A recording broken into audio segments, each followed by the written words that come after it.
Hi everyone, in this video I will talk about Amazon FBA and all the business models that you can use to sell on Amazon and which model is the best. So firstly, let's define what's Amazon FBA. Basically, it means fulfilled by Amazon, which means you send the goods to Amazon, a warehouse, and Amazon is responsible for packing and shipping and delivering the good to the customer, and also even providing customer service for the customer. And you can sell on Amazon two ways. You can either do that FBA, or you could do FBM, which is fulfilled by merchant. So you can do all that process yourself. But we're talking here about FBA because with FBA, it gives you more time to expand your business, to grow your business, gives you more time to concentrate on other area of the business instead of the logistics of it. So when you sell on Amazon, the three ways to sell on Amazon, and depending on your budget, people choose one or another. And we'll start with the cheapest one, which is arbitrage, which means basically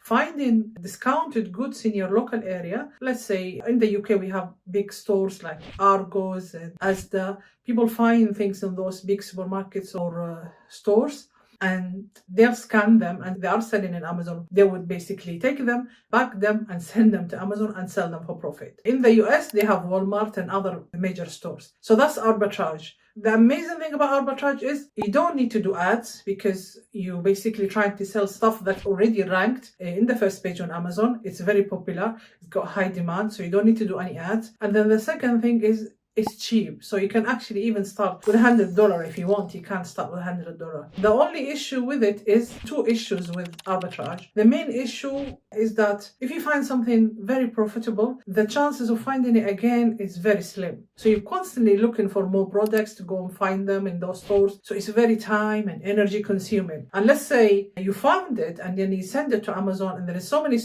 sellers are selling it because you do share the buy box, which is the space where people add their cart. You share with other sellers. And if you send it to Amazon and there's so many sellers, basically you're in queue to sell it. So the price might change and you might make a loss by the time you sell it. So that's the major issue. The second major issue now with arbitrage, I used to have a lot of videos about arbitrage in my Arabic channel. Now I don't advise people to do arbitrage because if there is any issue and Amazon decided to ask you for invoices, they're not going to accept this Walmart or Argos receipts. They don't want receipts, they want invoices, which is from a trade to a trade. So basically what you are doing, you are reselling something. If you think about it, it's not new because you owned it and then you're selling it. So they don't consider this as a business. So that might cause a problem for you. If they ask for an invoice and you can't provide an invoice, they will consider this as fake items and they might just not allow you to sell it and destroy it basically, or Amazon will take it. So that's the major issue with arbitrage.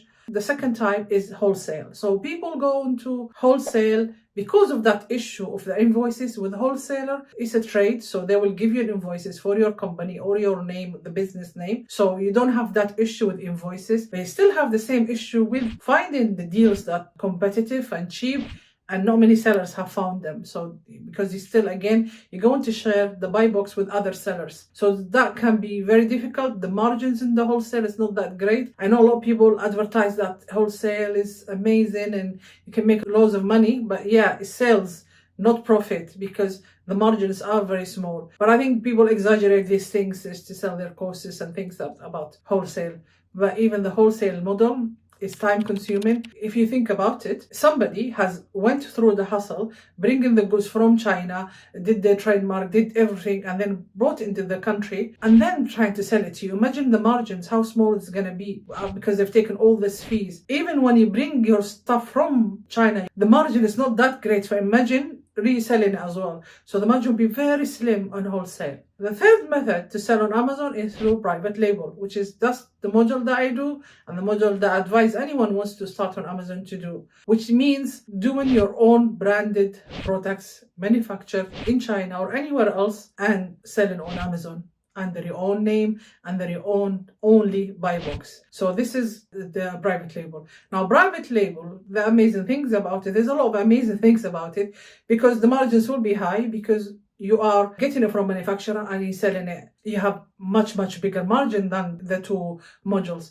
You don't have any problems with invoices issues or fake items if you basically do everything right. The only thing is it needs a lot of cash upfront for the private label, the cost of the inventory, the restocking cost, and the shipping, which is going crazy at all times now, and then the advertising. So you have to pay for advertising as well. So all that makes it more expensive than the two models that I mentioned. But in order for you to grow quicker, it's definitely private label is the best model. And also you can expand your business. Even if you have another business, you can still run that private label because all the logistics, all the hassle is done by Amazon. In the beginning, when you are launching a product, it takes a lot of time and energy from you. But once the product is launched, it's basically just maintaining the day-to-day running of the business. So it's mostly hands-off. I'm not going to say it's passive.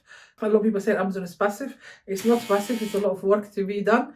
But the hours can be minimized because once you're established and you have the brands running, you've got one product successful and then the second product, it's basically email there and there to the suppliers, to the freight forwarder to get the goods. And then once the goods are there, it's basically maintaining the marketing, the ads in your Amazon account, and everything can basically run without you. Even you can delegate that task to others and the business can grow even more if you can do that. That's the 3 ways to sell in Amazon. Now, when you do private label, there's different tasks that you have to do or different hats that you have to wear. The first hat you have to wear is you have to be good at product research. You have to learn a lot about product research and what's a good product and what's not a good product.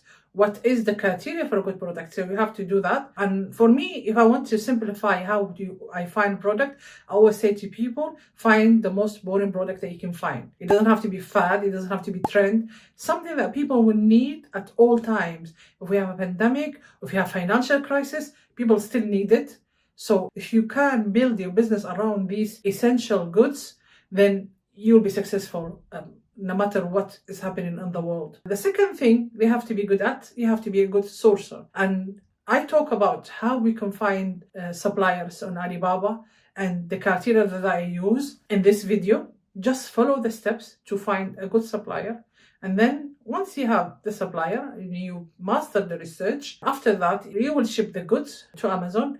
And then is the marketing or the PPC. And I've got a few videos about PPC and how you can master that as well. Once you have those 4 points addressed, that's it. You are on the road for success for your first product. And then you can just rinse and repeat for the second product, rinse and repeat 3, 4. And that's how you can grow your Amazon business and then value it at $1 million in about a year or 2 years. You can have that roadmap. But my advice is when you start Amazon business, always start with the mentality that you're there to sell it. So like you are building an asset. Amazon business is an asset. I'm going to sell it in one day. Even if you don't plan to sell it, prepare it for a sale. So everything is done correctly. You have all the things, everything is ticked. The ROI is great. You have great profit because what people get hooked sometimes on the sales figures. Look how much sales I made. It's not about sales, it's about profit. How much profit you have at the end of the month, not how much sales you've made at the end of the month. If you focused on your profit and ROI, you will have a successful Amazon business.